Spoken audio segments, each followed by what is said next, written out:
इतनी जी 4 ਤੋਂ 12 की गल कि 9 बजे भारत को इन्फॉर्मेशन आई कि जी विद्या देवी आ वो किसी ने वालियां जड़ियाँ कान तोड़ के लै गया। तो यदी जी इस संबंधी जो मुकदमा दर्ज कर रजिस्टर किया गया थाना भारगम के 15 नंबर और यदी जी तफ्तीश ASI सी गोपाल सिंह नूं दी और जी उन्हें सामने जो तफ्तीश दौरान जोड़ा असी दोषी है आरोपी अजय कुमार ठीपरी उन्होंने असी जोड़ा काबू किया और काबू करने तो बाद जो असी काबू किया तो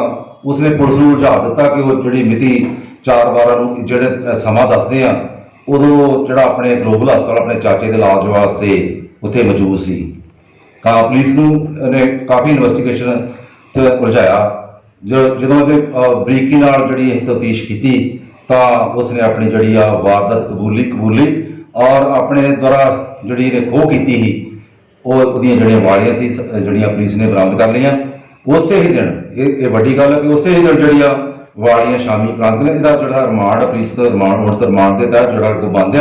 ये को बरीकी होर पुछगिछ की जा रही तो होर भी वारदातों के पता लगेगा तो वो जी कार्रवाई करा कितने कितने ने वारदात की है वो जी गल सामने हैगी। 2 दिन का पुलिस रिमांड लिया असी पूछताछ कर रहे हैं। सर इत्थे होर भी कोई केस है वो बारे असी पता कर रहे हैं। तो ये जरा नशेड़ी किस्म का इंसान है काफ़ी जो ड्रग्स ड्रगी है ये नशे वगैरह करता इन्हें वारदात को जो अंजाम दिता वो बड़ा ही घिनौने तरीके दिता वह बजुर्ग औरत को धक्का मार के सुट के जड़ियाँ कान ही तोड़ के लै गया वालियां जड़ियाँ तोड़ के लै गया। तो ये बहुत खतरनाक किस्म का बंदा जोड़ा पुलिस के काबू आ गया तो होर भी इन्हें वारदात जो इंकशाफ होएगा। सर पढ़िया कितों गया जी ये असी अपने इनू 2 हॉस्पिटल के 12 ग्लोबल से पढ़िया फिर कला जा कोई होर भी ये नाल टीम को गया फिलहाल तो ये जोड़ा इन्हें कला ही कहता कला तो वारदात किस समय जोड़ा माता वो भी बयाना यही है कि कला ही बंदा ही और लोगों ने जो दौड़ता वेख्या लोगों ने भी उन्होंने दसिया भी कला बंदा जो दौड़ के गया और फिर अभी देख रहे हैं कि बाकी जो होर वारदात कीतियां ने तो वो कोई साथी सर सूत्रों तो पता लगा कि इन्हें पुलिस को बहुत चकमा देने की कोशिश की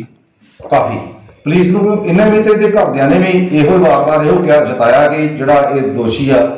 ये आरोपी अपने चाचे के इलाज इतने ग्लोबल हस्पताल मौजूद सी ये कोई वारदात के समय इतने नहीं सी पर सब हैरान परेशान करके रखा है उस समय जो मामला जो बरीकी पूछा तो जो वारदात की इन्हें कबूली मान